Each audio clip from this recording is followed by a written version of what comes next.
Bismillahirrahmanirrahim. Assalamualaikum warahmatullahi wabarakatuh. Perkenalkan, nama saya Eri Fajransa, Profesor dari Penelitian di Pembangunan Pertanian Goa atau Perbantan Goa, jurusan Peternakan, Prodi D3 Budidaya Ternak, kelas 2G. Nah, dalam video kali ini saya akan membahas tentang kesejahteraan hewan atau biasanya disebut dengan animal welfare. Nah, sebelum melanjutkan ke inti pembahasan, perlu kita ketahui bahwa hewan memiliki peranan penting dalam kehidupan manusia. Maka dari itu, manusia perlu menjaga dan merawat keberlangsungan hidup hewan sehingga dapat dimanfaatkan sesuai kebutuhannya. Dalam menjaga dan merawat keberlangsungan hidup hewan, manusia perlu memperhatikan kesejahteraan hewan itu sendiri. Nah, apa sih yang dimaksud dengan kesejahteraan hewan atau animal welfare? Nah, yang pertama, animal welfare atau kesejahteraan hewan adalah keadaan hewan yang kebutuhan hidup alaminya terpenuhi, serta di mana hewan mendapat kebebasan dalam hidupnya, sehingga mampu mempengaruhi kondisi fisik dan mentalnya secara baik. Menurut Undang-Undang Nomor 18 Tahun 2009, kesejahteraan hewan adalah segala urusan yang berhubungan dengan keadaan fisik dan mental hewan menurut ukuran perilaku alami hewan yang perlu diterapkan dan ditingkatkan untuk melindungi hewan dari perlakuan setiap orang yang tidak layak terhadap hewan yang dimanfaatkan manusia. Nah, yang kedua, sasaran animal welfare atau kesejahteraan hewan adalah semua hewan yang berinteraksi dengan manusia, di mana intervensi manusia sangat mempengaruhi keberlangsungan hidup hewan, bukan yang hidup di alam. Dan hal ini adalah hewan liar dalam kurung, hewan ternak, hewan potong, hewan kerja, dan hewan kesayangan. Nah, yang ketiga, 5 konsep animal welfare atau kesejahteraan hewan. Cara untuk mengukur kesejahteraan hewan dikenal dengan konsep 5 kebebasan atau yang biasanya disebut dengan 5 freedom, yaitu yang pertama, bebas dari rasa lapar dan haus. Diartikan sebagai adanya air minum dan makanan yang dapat secara mudah diakses guna untuk mempertahankan kesehatan dan tenaga hewan. Yang kedua, bebas dan rasa tidak nyaman, yaitu penyediaan lingkungan yang layak termasuk shelter dan rasa istirahat yang nyaman. Apabila keadaan ini gagal dipenuhi, maka akan menimbulkan penderitaan dan rasa sakit secara mental yang akan berdampak pada kondisi fisik dan psikologis hewan. Nah, yang ketiga, bebas dari rasa sakit atau luka dan penyakit, meliputi upaya pencegahan penyakit atau diagnosa dan tindakan yang cepat serta memastikan kondisi kesehatan dari hewan tersebut dengan mengkonsultasi pada dokter hewan. Nah, yang keempat itu bebas dari rasa takut dan tertekan. Rasa takut dan tertekan yang dialami hewan menyebabkan penderitaan mental yang berkunjung stres. Maka dari itu perlu diberikan kondisi dan perilaku yang bisa mencegah penderitaan mental.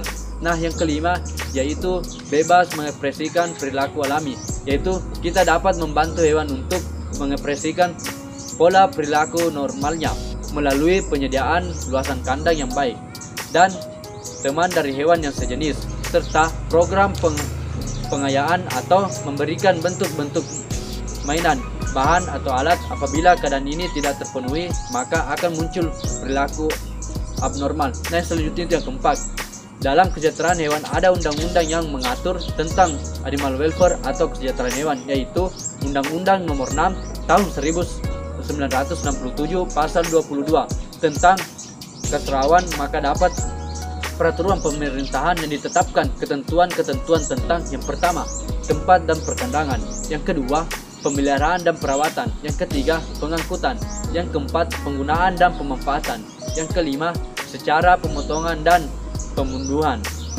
Nah, yang kelima yaitu hewan laboratorium dan kesejahteraan hewan laboratorium.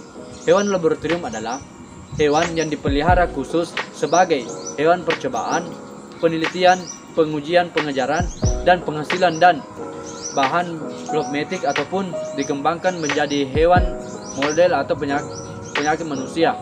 Yang selanjutnya itu kesejahteraan hewan laboratorium adalah kondisi di mana hewan laboratorium yang dipelihara khusus untuk tujuan percobaan dan memiliki keadaan fisiologis dan fisiologi yang sesuai untuk menunjang kualitas hidupnya sesuai dengan freedom. Selain itu, terdapat pedoman untuk menggunakan hewan laboratorium, yakni yang pertama, replikamen atau menggantikan, ialah menghindari sebisa mungkin penggunaan hewan di dalam penelitian. Nah, yang kedua, liquidation atau pengurangan. Nah, ialah mengembangkan strategi penggunaan hewan dan jumlah yang lebih sedikit. Nah, yang ketiga, refinement atau memperhalus. Nah, ialah supaya melakukan modifikasi dalam menjamin pemeliharaan. Nah, yang keenam, manfaat animal welfare bagi manusia atau masyarakat.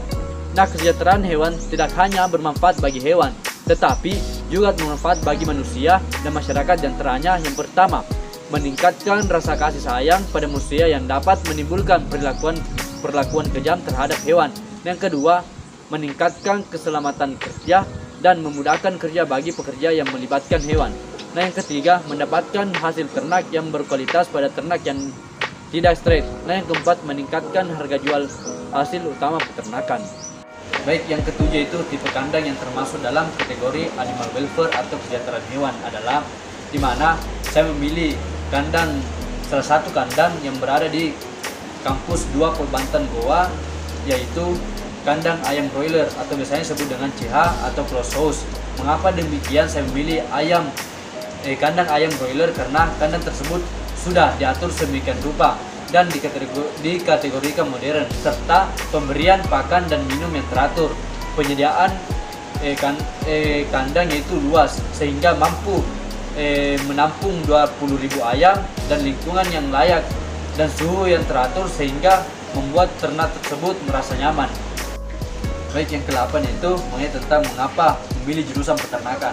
Nah, tentunya saya sebenarnya tidak bisa dikatakan bahwa pertama kali saya mendaftar di Kolbantan memilih jurusan pertanian. Akan tetapi saya tidak mengetahui bahwa kenapa saya bisa lulus di peternakan. Mungkin adalah itu sebuah takdir bagi saya sehingga saya terpilih di jurusan peternakan, dan saya sangat bersyukur bisa lulus di peternakan karena bukan cuman kita belajar tentang peternakan, akan tetapi kita juga bisa belajar tentang kategori pertanian, di mana salah satunya adalah kita belajar menanam rumput, membuat bedengan, dan itu termasuk bisa dikategorikan dalam pertanian. Nah, itulah saya sangat bisa bersyukur karena bukan cuman kita monoton belajar tentang peternakan, akan tetapi semua juga kita pelajari tentang pertanian. Dan mungkin itulah yang bisa saya jelaskan tentang mengenai animal welfare atau kesejahteraan hewan. Apabila ada kesalahan mohon dimaafkan. Wabillahi taufiq wal hidayah. Wassalamualaikum warahmatullahi wabarakatuh. Salam peternakan, salam cinta dari ujung kandang.